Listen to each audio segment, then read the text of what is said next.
Oh, welcome back to the podcast. I missed the button. Make it work. Hey, on today's episode, we're going to get right back into something that we talk about a lot around here, and that is how to improve your life. How to be successful, how to improve, whatever it is. We got people all over the world who tune into this from time to time, and the one thing that everybody seems to always come back around to is, how can I improve my life? I know that's something that I think about. We're going to give you the secret. It is going to be good. On Just These Guys, you know. I'm excited on this beautiful Tuesday morning. Doc, I've been thinking about something before we dive into this. Yes, sir. It's almost every week that I feel like I am even more impressed and astounded by just exactly what you can get done in a day. It's like you get more done before 9 a.m. than the Army. I feel very lazy around you. Simple. Clone yourself. Clone yourself? Yeah. Huh? Make a... Oh, this is going to be trouble. Yeah, that's all you got to do. There's more than one of you? That's the secret. Okay. All right. So I have to clone myself? How do you do that? That's another episode. A whole nother that episode. Would be a good episode, though, is how to clone yourself. It really would be. We could do that. Let's do it. So, how do we improve ourselves? How do we grow in the critical areas of our lives? The thing I was thinking about in the show prep for this is, we talk about a lot of specific things, like how to manage pain, how to deal with patience versus perseverance. Yep. And how to, deal with trauma, very specific topics that we'll talk about and touch about. But those are all individual components. And so, periodically we've, gone through the bigger picture, like the, 8 steps to change your life and, 12 steps, 12 to how to transform your life. Yeah. All the, a lot of the little shows that we do fit into elements of these puzzles. And so just, for the listeners today is just a kind of another way to think about how to change your life. Whatever it is that you're trying to improve in your life, there's a very simple approach. And once you kind of get that idea about the approach, then all these little things that we're doing, you see how they fit into the bigger picture. So have you ever thought, how do you do it? Every day. Every day. How can I do it? What I do when I work with people is I divide them up into 3 kind of categories for self-improvement that are important for us to get better at whatever. Now, would you agree that the reality that we're dealing with here is that most people don't actually change, don't improve? Yeah. I hate to throw the don't. Well, no, it's, that's just a blatant fact. But that 9 out of 10 people, if you asked them, would say they would like to. I think most people at some point say they would like to improve something, whether they admit it out loud or not. There's things about themselves they would like to improve, whether it's small things, whether it's a better job, whether it's be a better dad, drink less. There are things that, most people, walk around in levels of anxiety and nervousness. And so there are things about life they would like to improve and have less stress. The big improvement, when we talk about improve your life, most people don't change fundamentally, significantly, but they can refine and they can become the best versions of themselves. Yeah. You're, gifted and different than me. I'm gifted and different than you. Mm-hmm. So I can become the best Lance and I can be happy in my life. I don't have to be you to be happy, and vice versa. You can become happy with who you are and how you're blessed and gifted, and maximize those things and enjoy your life as is. You don't have to become Elon Musk and rule the world to be happy.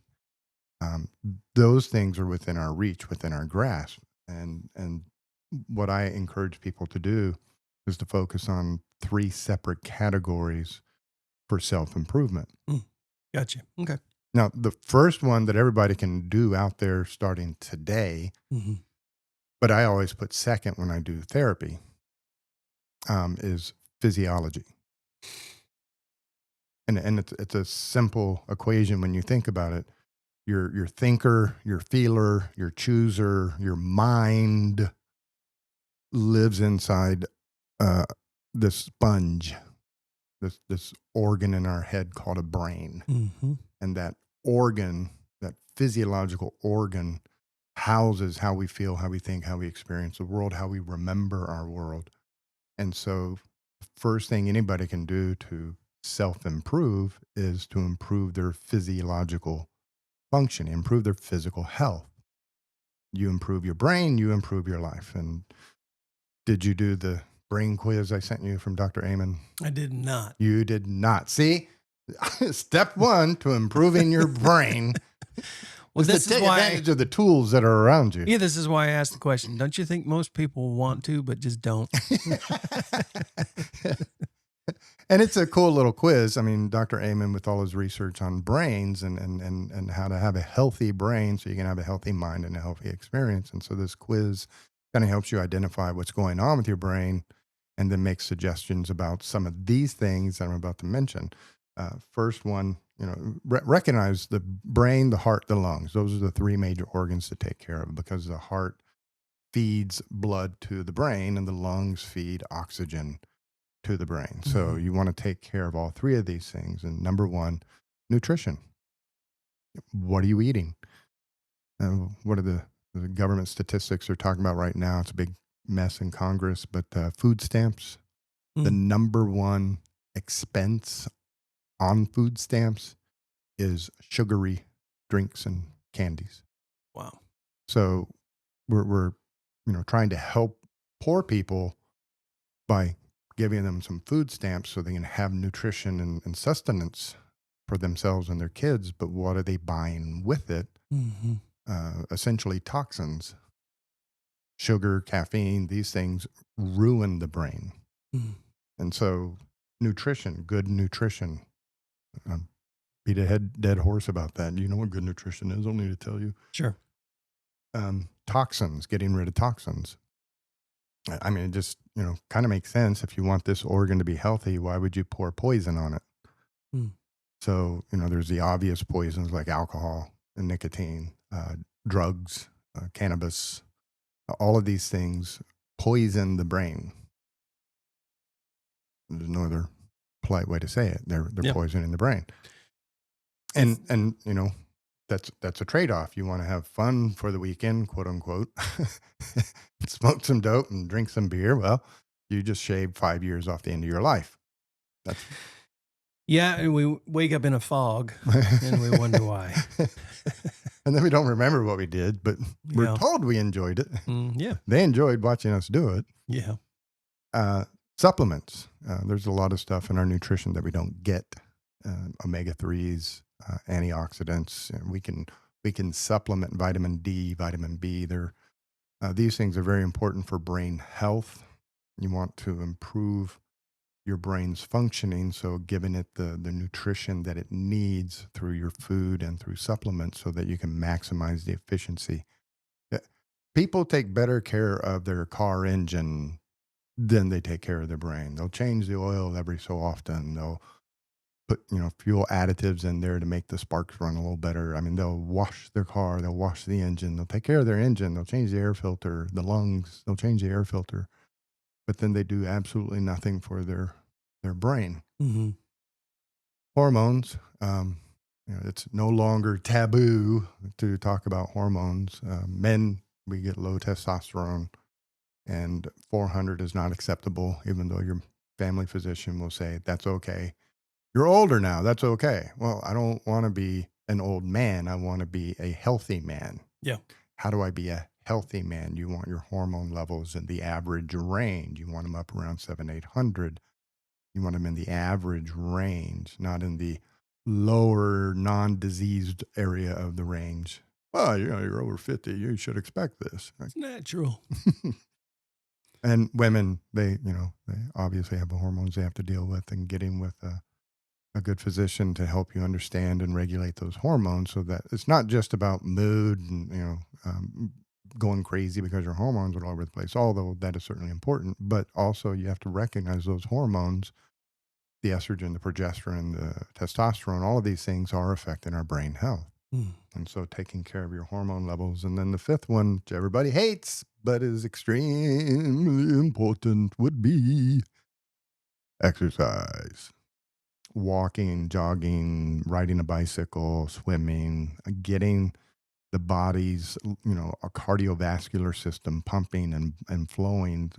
That's how we fuel the brain, is with the cardiovascular system. So the better health you're in physically, the better health you're going to be in mentally.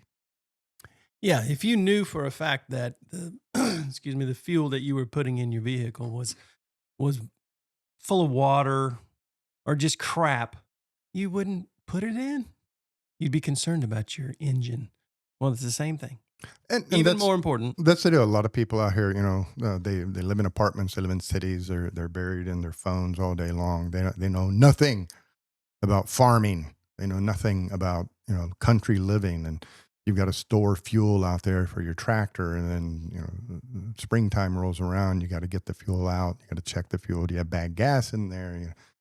Clear the lines. I mean, you really get to know the inner workings of mechanics, and you understand, just like you mentioned, this bad gas. Mm-hmm. I'd say 75% of the people out there don't even know what you're talking about. It's true. You leave your car sit in the garage all winter long, the gas goes bad. That does damage to the engine. And so fuel additives, gas stabilizers, flush the tank. I mean, all these things that we know mechanically, we don't do for our brain. Well, I went just last week. I went to mow my lawn, and I got the mower out, and I took it out to the front yard. Why are you laughing already? Because I took it out to the front yard, and I'm pulling on that sucker, and it's usually a one pull start. Oh yeah. It actually says that on the mower. One pull start. Well, 10 pulls later, because I'm determined not to have to fix it, but it's going to start with the 10th pull. And I pulled it that 10th time, and smoke and water just came shooting out the front of the exhaust, whatever, I mean, just shooting out. And I thought, holy moly, what's this all about? Well, I had left it out in the rain for several days. So go figure. But it's the same thing. Don't exercise, go figure. You're not gonna feel well. Right. Go ahead and just keep up that heavy drinking and keep up that heavy smoking, and you're not gonna feel well. And then those people keep pulling. And keep pulling. Keep pulling. Just keep expecting to wake up one day and feel feel have the heart better. attack. I used to run up and down the basketball court all day long when I was back in my 20s, and I was in great shape. Yeah, why am I? And I'm still smoking and drinking, and yeah, and I'm out there trying to run, and heart attack. So, yes. So, physiology. Take care of your physiology, and we've talked some about that on here about the supplements and gluten and different things to improve your physiological functioning. Well, so here, real quick, let's go back to the testosterone. Let's go to the hormone thing real quick. I just have a quick question. So let's say you have a doctor, like you were saying, who just says, that range is normal. You look how old you are. It's just to be expected. And you know darn well that if you just had a higher level of testosterone, whatever it is, you would feel better. But he will not prescribe it to you. Do you just kick him to the curb and go find someone who will? What are the options out there? And how do you find one that's not $700? Well, we're talking about the healthcare system. Mm-hmm. It's not the healthcare system. And I'm in it. It's not the healthcare system. It's the sick care system. Gotcha. When do you go to the doctor? Mm-hmm. Yep. When you're sick. Yep. So the physicians, the therapists, the physicians, the people who are treating people only get paid if they're fixing something. But you got to be broke when you go in, or they can't get paid. So it's not health care. He's not, I don't know him. I'm speaking in generalities here. They're not always giving you health care advice. They're giving you sick advice. You're not that sick. Sure. So we don't need to fix you is kind of the mentality that a lot of the older school primary care physicians are coming from. The health care is, what are you doing to keep your body in optimal performance and functioning? And so is this range where you're falling in the range, is it optimal? I'm not saying it's bad. Is it optimal? Sure. And if you want to optimize your hormones, there are specialists. You go through the yellow pages, Google, let your fingers do the walking. You Google, people who specialize in hormone care. Limitless Male is a very famous one. That's what they do. They will check all your blood levels to see, because there's other things that cause lethargy and tiredness and depression other than low testosterone or low hormone levels. So they'll give you a good physiological workup in terms of your blood work and everything, and then advise you about what supplements you may need to take, and if you're a candidate for a hormone replacement to boost your hormone levels to the normal range and to the optimal range. A good place, if you don't know and you don't want to do the whole Google thing and just do random crapshoot, I suggest you find a pharmacist. In this town, Dan Duran Pharmacy, they create their own hormones on site. They actually, an apothecary, they make it. And so I would go into there and ask the pharmacist, which physicians do you work with? And let them refer you to a physician that is, into an understanding and willing to work with people on their hormone levels. Because, there's old school gynecologists who, won't prescribe hormone replacement therapy for women. Mm-hmm. And they just, you're older now. This is just expected. This is, that time of life. And, they're still in that old school model, and they're not in a health care model. They're in a sick care model. Yep. So one, you can Google people who work with hormone replacement therapy and do some research on them. You can go to your pharmacist who you will be using for your hormone replacement stuff and ask them who they work with and who they recommend. And then, go to them, and you're not dissing your physician, but you're seeking a specialist for an element, and you can, sign a release so they can both communicate with each other. But if your physician is just hardcore against it, but you see the numbers are in that lower range, be your own advocate. Yeah. Healthcare, be your own healthcare advocate. When I had my back surgery, I went and found, a second opinion. It was like, my doctor kept pushing for surgery. I'm like, hey, whoa, time out. So I went and found a neurosurgeon and got him the MRIs and let him look at them and review them. And together we came up with a treatment plan. And then I went back and told my physician what the neurologist said in terms of a treatment plan. So be your own advocate. Yep. All right. That's the physio. Psychological. And Yep. we talk a lot about that in here. Oh, yeah. The biggest area is having a rational mind, being able to think clearly. And, we allude to this in our daily lives when we say people are making mountains out of molehills, they're drama queens, we're talking about their mentality, how they think. Yep. And so, we spend, many of these podcasts talking about the 4 fundamentals, 4 fundamental ways of changing how you think that will change your experience in life. And so learning to think rationally, because the world comes to you through your perceptual lenses. Mm-hmm. How you think about the world governs your experience of the world. That is why you feel this way. Yep. So psychologically, learning to think clearly about everything, because that's what you're going to point at your current experience, but it's also what you're going to point at your past experiences. If you tend to over-traumatize what's going on in front of you, when you then turn your radar to the past, you're going to over-dramatize what occurred in the past. Yeah. So learning to think rationally, developing emotional stability. And so a key to developing emotional stability is learning to think rationally, but then learning to understand that I have emotions and my job is to learn how to use them, not how to shut them down. And so learning to tolerate difficult emotions such as frustration and sadness and grief and guilt and use these emotions as they were designed. And then finally, the third kind of big category in taking care of yourself psychologically is just basic grounding skills, coping skills.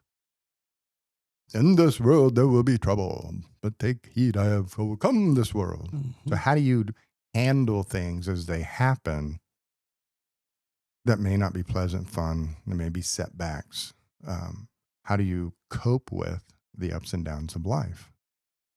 And it's all around you once you start kind of looking for these things. You hear football coaches all the time talking about, their season. We don't get too high with the highs. We don't get too low with the lows. Yep. I mean, these are ways to cope with an up and down season. Yeah. How do you stay focused? How do you deal with the upcoming game? Well, we put the last game out of our mind. We focus on what we can control. And so developing grounding skills and coping skills, learning to take time out, learning to meditate, breathe. Navy SEALs, one of their number one tools, breathing. Mm-hmm. How do you stay calm under fire? Well, the bullets are whizzing by. Mm-hmm. You learn to breathe. Yep. Well, Tuesdays have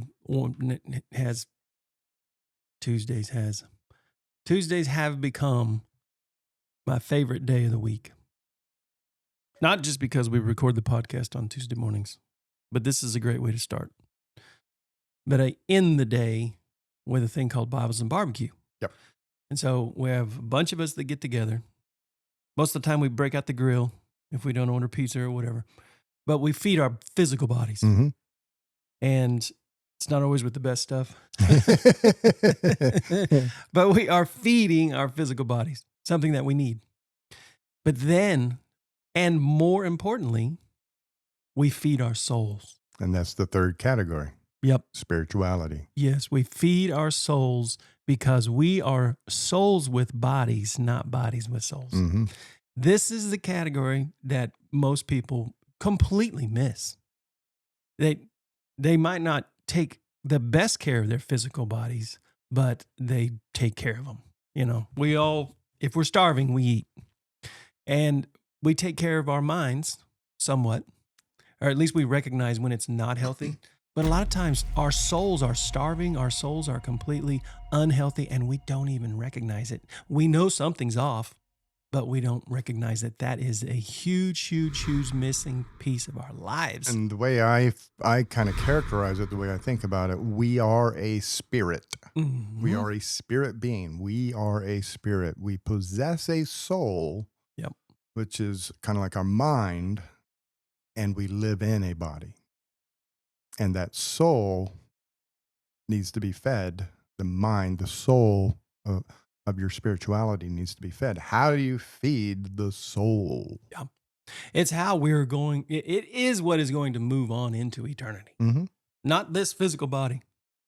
And so you mentioned earlier a couple of ways to feed the soul or develop the spiritual health. Mm-hmm. And the thing is, I was watching an interview on YouTube or whatever the other day, and this pastor, I can't think of his name right now, but he had been in ministry for 70 years. He was a pastor for 70 years. And the guy that was interviewing him said, what would you say to your younger self?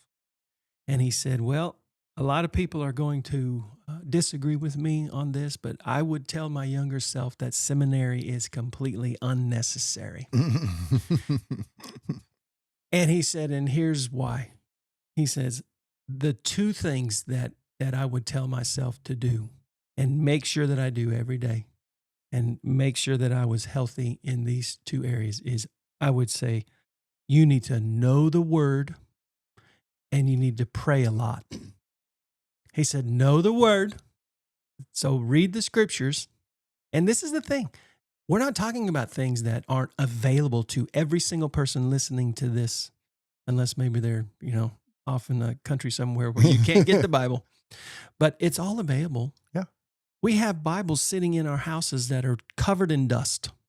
And the health of your spiritual life is sitting right there, just like it's waiting for you. Open it up. Know the word and pray more. Open up the dialogue with God and then spend just as much, if not more time listening as you do speaking and see what happens. The repository of all knowledge, essentially, is in the Bible. Mm-hmm. And whether it's, in your hand on an app, there's a million Bible apps out there. Yep. Audiobooks, there's the paperback books, the hardcover books. Sure. You have access to all of that knowledge. And some of you listening right now may not know this, but there's more than one translation. Mm-hmm. And so if you're, looked at a King James version 20 years ago and you said, I can never understand that, I don't know Shakespeare. There are other translations. There's the NIV. There's the New King James Version. There's the English language translation. There's the Message. You use the Message a lot. Yep. Because the Message is kind of plain spoken, redneck. I think when we say translation, a lot of times people get stuck on, so it's translated into English. And we're not talking about from one language to another. We're literally talking about within the English language, there are many translations. It's worded, it's the same thought, it's the same exact, even word for word.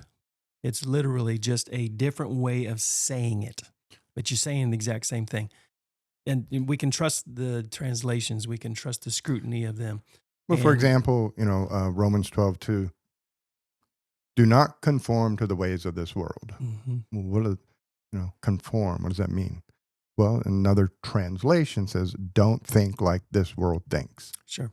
And so when you look at the different translations, you learn what the sentences actually mean. It's not that it's a completely different version. Mm-hmm. It is trying to get you to understand the meaning of the text. And reading one text, you may not quite get it. Yep. And so, availing yourself of these other texts, and that can, help you understand, get the words inside of you, and then they become your own. And so when you're dealing with something going on in your real life, you have the resource inside of you to pull up and say, well, everybody else is gossiping. I'm not going to gossip. Yeah. Don't be like this world. Don't conform to the world. Don't think like those people think. Yep. Transformed by the renewing of your mind. So reading the word gets it inside you. Praying establishes that relationship with God so that he can then guide you. And how do you get that guidance? You listen. Mm-hmm. So what you were saying, know the word, pray, listen. Yep.